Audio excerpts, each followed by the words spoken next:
Hello friends, तो आज इस वीडियो में मैं बताऊंगी जीएसटी एंड कस्टम लॉज के इम्पॉर्टेंट क्वेश्चंस। ठीक है, तो उससे पहले हम देख लेते हैं मार्किंग स्कीम यूनिट वाइज। ठीक है, टोटल हमारे इसमें टोटल 5 यूनिट्स है, ये आपका सिलेबस है, आप देख लीजिएगा। ठीक है, टोटल 5 यूनिट्स में हमारे फर्स्ट 4 यूनिट्स जो हैं वो हमारे जीएसटी से रिलेटेड है एंड 5th यूनिट हमारा कस्टम लॉज से है। ठीक है, तो इसमें क्या है कि हर एक यूनिट, टोटल 5 यूनिट्स है और 75 का हमारा पेपर होता है, तो हर एक यूनिट हमारी इक्वल वेटेज की है। ठीक है, मतलब 15-15 मार्क्स की हमारी हर एक यूनिट है और 75 का हमारा क्वेश्चन पेपर बनता है। ठीक है, 15 मार्क्स की हमारी हर एक यूनिट है। तो जीएसटी हमारा 60 मार्क्स का है और हमारी कस्टम लॉज हमारी 15 मार्क्स की है। ठीक है, देन उसके बाद हम इम्पॉर्टेंट क्वेश्चंस पे आ जाते हैं। तो फर्स्ट यूनिट का देखो, ये जो यहाँ पे मैंने फर्स्ट यूनिट में फिर इंट्रोडक्शन है हमारा फर्स्ट यूनिट 5 और 15 मैंने लिखा हुआ है। ये क्या है हमारा, ये मैंने जो 10 ईयर से मैंने जो एनालिसिस किया है तो उसमें 5 मार्क्स से लेकर 15 मार्क्स तक का इस यूनिट से आता है एग्ज़ाम। ठीक है, पहले जो मैंने मार्किंग स्कीम बताई वो हमारे टीचर्स ने बताई है। ठीक है, पर मतलब 15 मार्क्स का फर्स्ट यूनिट से लास्ट ईयर आया है, बट पहले क्या होता था, पहले 5 मार्क्स का आता था, तो मतलब ये उसके हिसाब से मैंने यहाँ पे मार्क्स अलग से लिख रखे हैं। ठीक है, वैसे हमारा 15 मार्क्स का हर एक यूनिट है, ये हमारी टीचर्स ने बताया है। ठीक है, एसवाल फैकल्टी के टीचर्स ने बताया है, ये 15 मार्क्स का है। ठीक है, फर्स्ट यूनिट में हमारा देखो ये सारे टॉपिक्स जो हैं ये हमारे इम्पॉर्टेंट है। ठीक है, constitutional framework, major defects in pre GST, cascading effect, rational for GST, structure of GST, GST network, GST council, state compensation mechanism, कि इसमें से कोई से भी या तो कोई एक चीज़ पूछ लेगा 5-5 मार्क्स की, या फिर एक मिक्स क्वेश्चन पूछ लेगा। ठीक है, 15 मार्क्स का।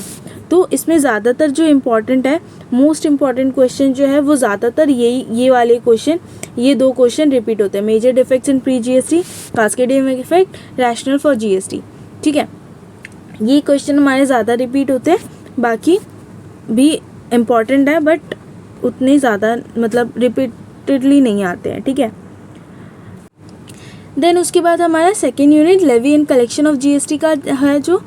ठीक है, इसमें हमारा 15 to 20 मार्क्स मोस्टली इस वेटेज के अंदर हमारा क्वेश्चन पेपर में आता है। ठीक है, फिर उसके बाद हमारा इसमें क्वेश्चन है define the term taxable person, write with reasons if the following activities और transaction are treated as supply under section 7(1) of CGST act.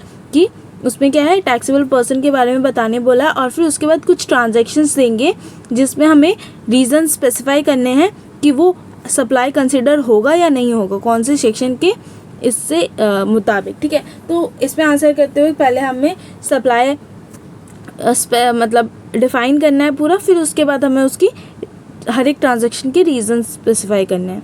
ठीक है, देन उसके बाद हमारा शेड्यूल 1, 2, 3 ये भी हमारा इम्पॉर्टेंट है। ठीक है, इसके भी हमारे ऐसे ही कॉन्सेप्चुअल वाले क्वेश्चंस आ जाते हैं कि ट्रांजैक्शन दी होती है, उसको हमें स्पेसिफाई करना होता है कि ये ट्रांजैक्शन इस शेड्यूल में आएगा या नहीं आएगा।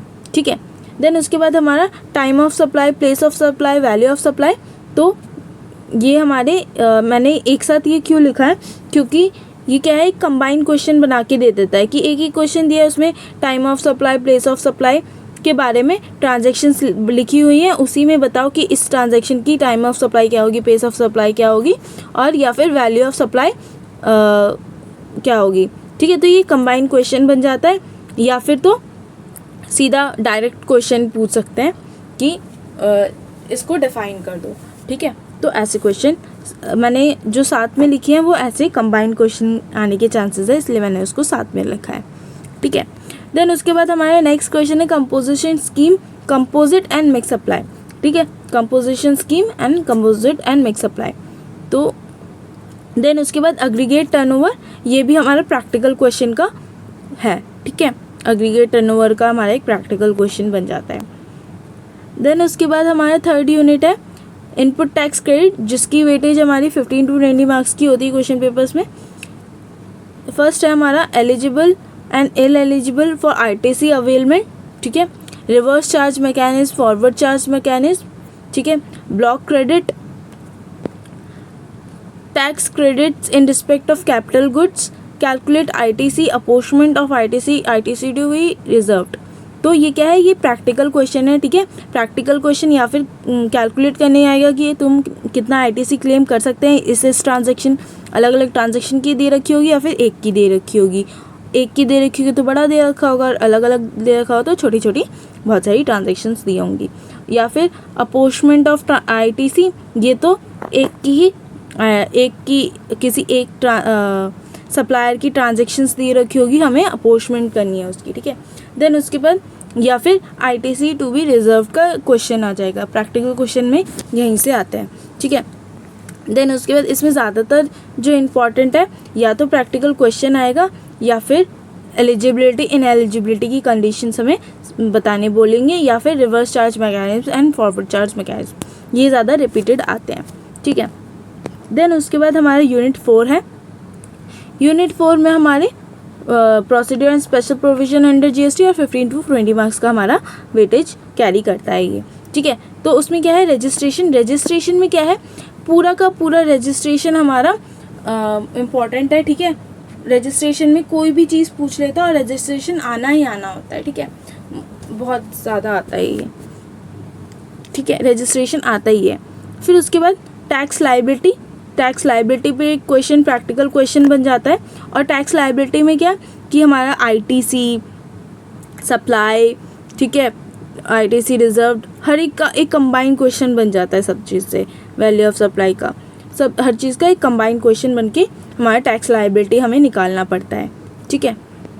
देन उसके बाद इन टॉपिक्स में से कुछ भी आ सकता है, या तो ई वे बिल पूछ लेगा, या टैक्स इनवॉइस पूछ लेगा, एंटी प्रॉफिटरिंग पूछ लेगा, या ज़ीरो रेटेड पूछ लेगा, सप्लाई ऑडिट, स्पेशल ऑडिट्स, या फिर ऑफेंसेस एंड पेनल्टीज, मतलब ये सारे इंपॉर्टेंट है, इनमें से कोई एक दो चीज़ वो पूछ सकता है, ठीक है।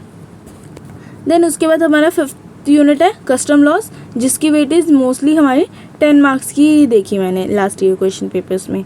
तो इसमें क्या क्या है, बैगेज है, टेरिटोरियल वाटर्स है, safeguard duty and anti dumping duty, ठीक है। और ये CIF एसेसेबल वैल्यू, ये क्या है, हमारा एक प्रैक्टिकल क्वेश्चन है, ठीक है। तो ये सारी हमारी इंपॉर्टेंट क्वेश्चंस थे हमारे GST एंड कस्टम लॉस के, ठीक है। अगर वीडियो पसंद आई हो तो लाइक कर देना, और अपनी दोस्तों को भी शेयर करो ज़्यादा से ज़्यादा, ताकि उनको भी मिल सके, ठीक है। मिलते हैं नेक्स्ट वीडियो में, तब तक के लिए बाय बाय।